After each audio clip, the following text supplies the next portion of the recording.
It's a cold, rainy night in Dublin. The streets are eerily quiet, the kind of silence that makes every sound feel amplified. The splash of footsteps on wet pavement, the hum of distant traffic. In a shadowy alley, two men wait in the dark, their faces hidden beneath hoods. Their intentions, anything but harmless. As they whisper to each other, they spot their target. A petite woman walking alone, her hood pulled low over her face. She seems distracted, her hands in her pockets. An easy mark. But here's the twist. This isn't just any woman. Beneath that hoodie is Katie Taylor, one of the most skilled fighters on the planet. A world champion boxer with fists that have brought down opponents twice her size. The men have no idea what they're walking into. They think they've found a victim, but what they've really done is pick a fight with a legend. What happens next is nothing short of extraordinary. Keep watching, because when these two thugs make their move, Katie Taylor gives them a lesson they'll never forget. Again, Terry pulled the weapon aside. To understand what's about to happen, you first need to know who Katie Taylor is. Born and raised in Ireland, Katie isn't just a boxer, she's a trailblazer. A pioneer in women's boxing, she shattered barriers and became an icon in a sport that, for years, tried to keep women out. Picture this: a young Katie, training relentlessly in a tiny gym, her fists pounding heavy bags, sweat pouring down her face. Her father by her side, coaching her with precision and care. Those early years weren't easy, but Katie's grit and determination set her apart. By the time she was an adult, she was competing at the highest level, an Olympic gold medalist, a multi-time world champion. Katie's boxing style is something to behold, quick, sharp, and endlessly precise. Every punch she throws is calculated, every dodge effortless. In the ring, she's not just a fighter, she's a force of nature. But tonight she isn't in the ring. Tonight she's walking home, unaware that two men have been watching her from the shadows. She's an easy mark, one of them whispers, his voice laced with arrogance. The other chuckles softly, pulling a blade from his pocket. Quick grab and go. She won't know what hit her. As they plot their next move, Katie is oblivious to the danger, or so it seems. What they don't know is that she's just left the gym. Her hands, though tucked into her pockets, are still wrapped in the telltale tape of a fighter. Her body, though petite, is conditioned for combat. And here's the truth. They've made the worst decision of their lives. This isn't just a story about self-defense. It's a story about what happens when preparation meets the unexpected. Because in just a few moments, these two men will realize they've picked the wrong target. And by the time they do, it'll be far too late. The mugging attempt, 601,200 words. As Katie walks into the dimly lit alley, the sound of her footsteps echoes against the walls. She's focused, lost in thought, but her instincts are sharp. Years of training have taught her to be aware of her surroundings. She notices movement out of the corner of her eye, but she keeps walking, her pace steady. The two men emerge from the shadows, their expressions smug and confident. One of them steps directly into her path. He's tall and lanky, his hoodie barely concealing a crooked grin. Behind her, the stocky one blocks her retreat, holding a crowbar loosely in one hand. "All right, love," the lanky one says, his voice dripping with mock politeness. "Hand over the bag and no one gets hurt." Katie stops. She doesn't look scared. In fact, she doesn't look fazed at all. Slowly, she raises her head, her piercing eyes locking onto his. The stocky man steps closer, his grip tightening on the crowbar. "Did you hear him? Or do we have to convince you?" He sneers. Katie doesn't reply. Instead, her hands slip out of her pockets, revealing the wraps around her knuckles. Her calm, steady expression doesn't waver. The lanky man glances at her hands, confused. Then, without warning, he lunges, reaching for her shoulder. What happens next is a blur of precision and power. Katie sidesteps his grasp effortlessly, her body moving with the grace of a seasoned fighter. Her right fist connects with his jaw in a devastating hook, the sound echoing through the alley. The lanky man collapses to the ground, clutching his face. The stocky man hesitates for a split second, his confidence shaken. But then he roars in anger, swinging the crowbar in a wide arc. Katie ducks, her movements fluid and controlled. She counters with a sharp kick to his knee, forcing him to stumble backward. By now, the lanky man is back on his feet, his face twisted in pain and fury. He pulls a switchblade from his pocket, the blade glinting in the dim light. "You're gonna regret that," he growls. Katie doesn't flinch. She watches him carefully, her breathing steady. When he lunges again, she moves faster than he can react, grabbing his wrist and twisting it sharply. The knife clatters to the ground as he cries out in pain. The stocky man charges again, this time swinging wildly with his fists. Katie uses the momentum against him, sidestepping and delivering a spinning kick to his ribs. He crashes into a pile of trash bags, groaning. The lanky man, desperate, scrambles for the knife. But Katie is quicker. She grabs a trash can lid and uses it as a makeshift shield, knocking the knife further away. With one final, powerful punch, she sends him sprawling to the ground, unconscious. The alley falls silent, save for the sound of Katie's steady breathing. Both men lie motionless, defeated. Katie pulls her hood back, her face illuminated by the faint glow of a streetlight. She looks down at the two men and shakes her head. "You picked the wrong target," she murmurs. His first bill from the side door of the Gnome as he crouches on the ground, hands by his side. The faint sound of sirens grows louder, cutting through the quiet of the night. Katie remains standing in the alley, her posture calm but resolute. She doesn't flee. She doesn't need to. Instead, she crosses her arms and waits. Two police officers arrive moments later, their flashlights sweeping over the scene. They stop in their tracks when they see Katie, a petite woman standing confidently over two unconscious men. One officer glances at the other, his hand instinctively resting on his holster. "What happened here?" one of them asks cautiously. Katie turns to face them, her expression composed. "They tried to mug me," she says simply. "I defended myself." The officers exchange a glance, their skepticism evident. One of them steps closer, pointing to the men on the ground. "You're saying you did this?" Alex says. Katie nods, pulling her hoodie aside to reveal the tape still wrapped around her hands.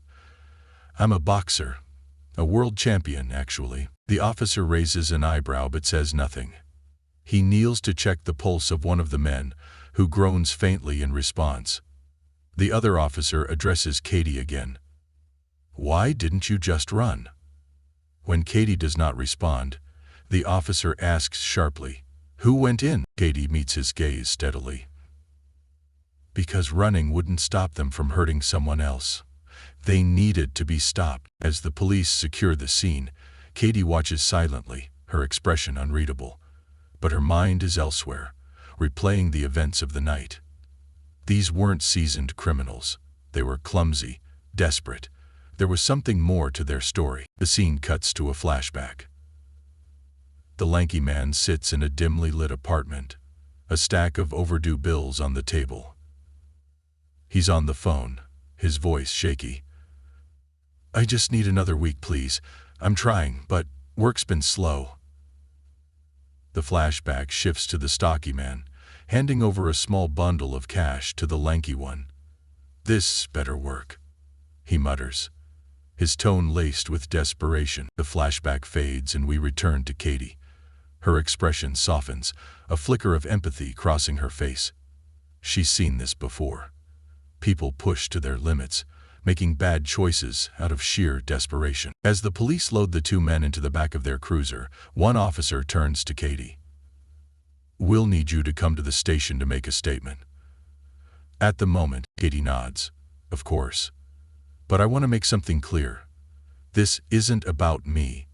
It's about making sure people like them don't feel like they have to resort to this." Her words hang in the air as the scene fades out, leaving viewers with a lingering sense of the complexity of the situation. At the police station, Katie sits across from a young officer, recounting the night's events with quiet confidence.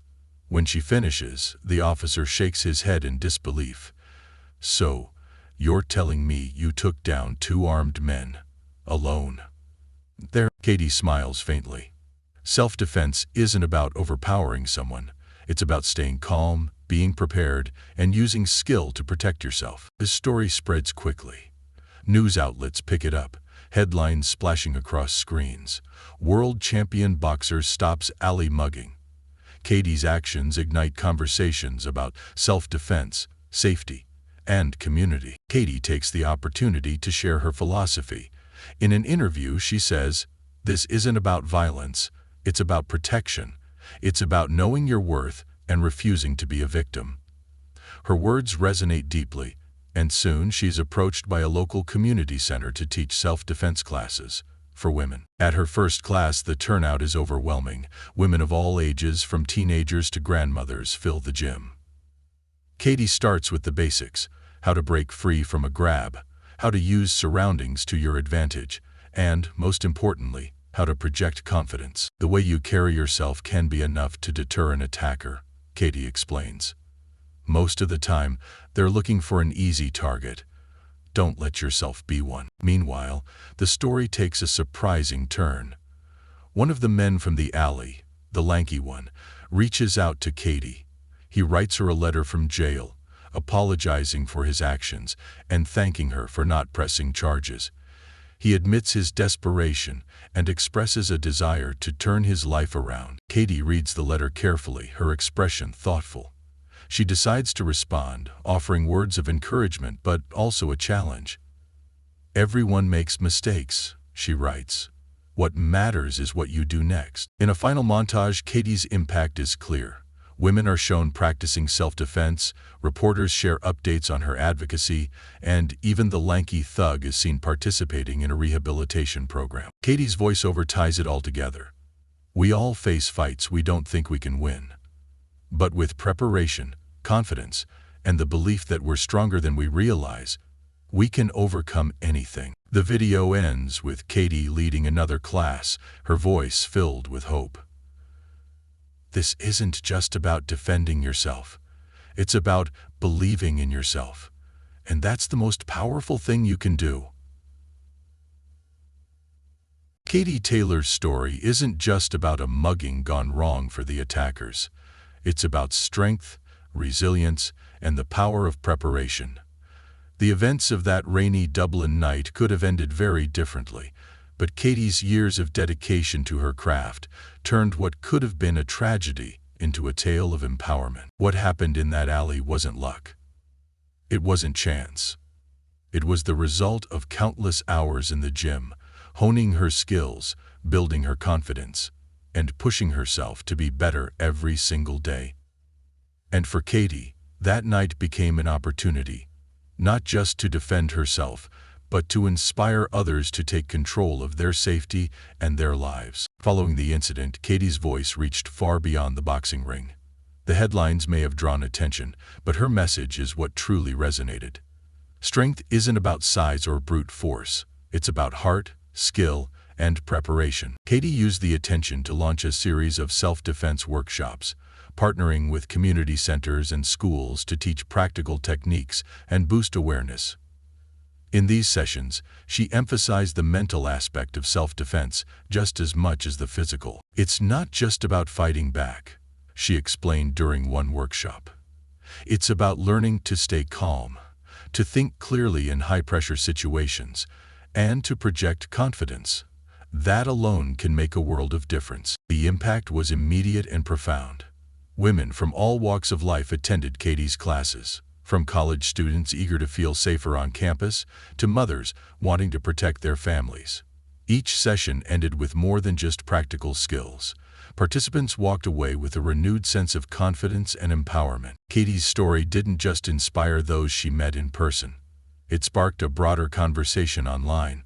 Social media was flooded with posts sharing her message, videos of her workshops, and testimonials from women who had felt powerless but now stood taller, more assured.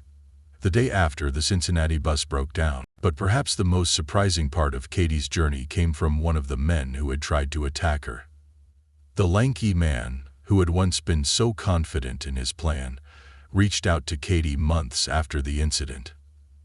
In a heartfelt letter, he admitted his mistakes and shared the struggles that had led him down such a dark path. He apologized, not just for the attack, but for the fear he had caused her and others like her. Katie read the letter carefully, her expression unreadable at first, but then, true to her nature, she responded, not with anger or judgment, but with encouragement. "What you did was wrong," she wrote back, "but the fact that you're taking responsibility means you're already starting to make it right. It's never too late to change." This act of grace was a defining moment. It showed that Katie's strength wasn't limited to her fists, it extended to her heart as well. She didn't just want to defend herself.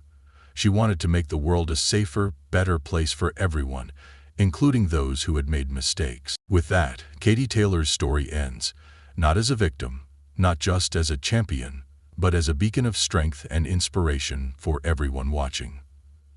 End of Be With You moment.